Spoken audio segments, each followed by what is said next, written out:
hero who I grew up with and who to this day I will defend for reasons that are really logical in some ways.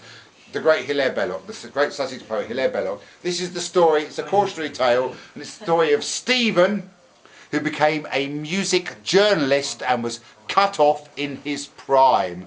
Sadly, when I wrote it in 1988, it wasn't his life that was cut off, it was something else.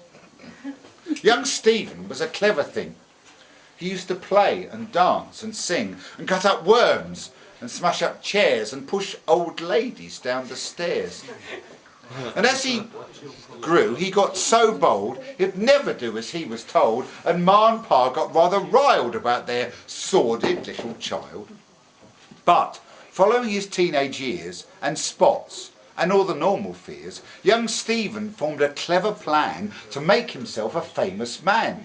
He tried the stage, but sad to say, the crowds told him to go away. So he, a normal recourse this, became a music journalist. Before too long, young Stephen's fame was such that mention of his name would bring huge gasps of admiration from every corner of the nation. His articles, this made him proud, were often praised and read out loud as prime examples of the art of careful writing from the heart. His work won prizes and awards and boat trips on the Norfolk Broad. And soon our Stephen was the toast of decent folk from coast to coast. But with this adulation came, a consequence of wealth and fame, the bold attentions of a crowd of wicked persons, wild and loud. These persons of appalling taste made after Stephen fearful haste and pinned our hero to the floor. At this point, Radio 4, which isn't supposed to rhyme, but does, cut off the next bit and returned towards the end at about 4 o'clock this afternoon. So I should continue. And pinned our hero to the floor, then had their way 12 hours or more. And then some sheep, some rats and mice and other creatures not so nice made lustful concourse with our Steve and did things no one could believe, things sad to say he did enjoy. The nasty and perverted boy. Next morning Stephen woke in pain and yelled for help, but all in vain. Then he gazed down in shocked surprise at the sad sight that met his eyes.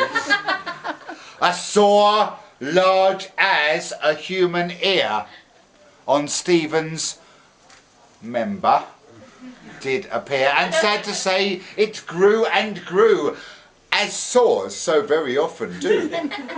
The doctor came and shook his head and filled our hero's heart with dread, a portent of an awful fate.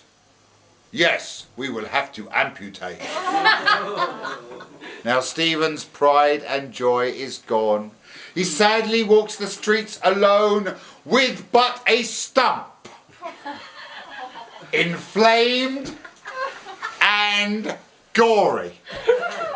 Here I shall end this tragic story, but it isn't the end.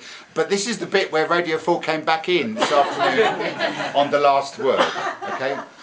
For the last bit. The moral of this tale is clear. If young and male, go drink some beer, write poetry, have a furtive wank, although for Radio 4 this afternoon it was even if it's rank.